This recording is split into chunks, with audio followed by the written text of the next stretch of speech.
Buonasera a tutti, di nuovo dalla Crescent Struttura di Matera, dove ha appena avuto termine la nona giornata di campionato femminile. Siamo qui con una delle atlete della Roller Matera, Daniela Caputo.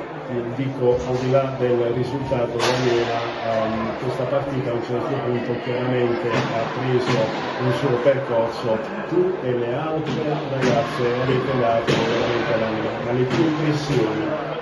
Allora, sicuramente questa partita non è stata semplice, però noi giovani abbiamo avuto modo di fare minutaggio, anche perché grazie poi alla Champions che abbiamo fatto quest'anno ci siamo fortificati maggiormente e quindi nonostante tutto appunto oggi il nostro mister ha deciso di dare spazio a noi della rosa più giovane, facendoci così fare esperienza.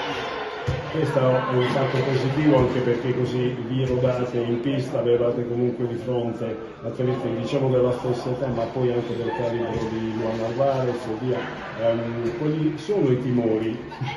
Allora, sicuramente noi partiamo dal presupposto di non sottovalutare nessun avversario, poi ovviamente noi facciamo il nostro.